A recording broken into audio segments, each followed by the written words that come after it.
அந்த ஐயப்ப சுவாமி இன்னைக்கு பார்த்தீங்க அப்படின்னா சபரிமலையில் இருக்கக்கூடிய ஐயப்ப சுவாமி அந்த சிலை ஒரு சில பல ஆண்டுகளுக்கு முன்பாக நெருப்புல சேதமடைஞ்சிருச்சான்.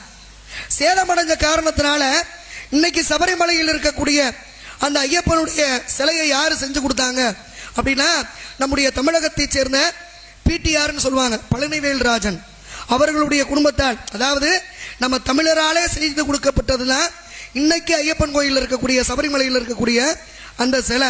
2 சிலை செஞ்சாங்களா, ஒன்று சபரிமலையில் இருக்கு, இன்னொன்று நம்ம மதுரையில் மேலமாசி வீதி ஐயப்பனுடைய ஆலயத்தில் இருக்கு. இப்படிப்பட்ட கருத்துக்கள் காரணங்கள் எல்லாமே அடங்கியது தான் ஐயப்பனுடைய ஆலயம். இன்னும் அவரை பற்றி நிறைய விளக்கங்கள்லாம் உண்டு. இருந்தாலும் சிறப்பு சிறப்பு ஐயப்பனுக்கு ஒவ்வொருத்தருக்கும் ஒரு நேற்று ஒரு நாடம் செஞ்சேன், முருகனை பற்றி சொன்னீங்க, 2 நாளைக்கு முன்னாடி சிவனை பற்றி, ஒவ்வொரு நேரத்துலையும் ஒரு விஷயங்கள் சொல்லும் பொழுது அது மக்களுக்கு போய் விழிப்புடைய சேர்த்து என்னன்னே ஜோர கைத்திடலாமே. நன்றி நன்றி. ஏன்னா இப்போ நீங்கள் கேட்குறீங்கல்ல, ஏதாவது ஒரு விளக்கத்தை மாற்றி சொல்லுங்க சொல்கிறீங்க.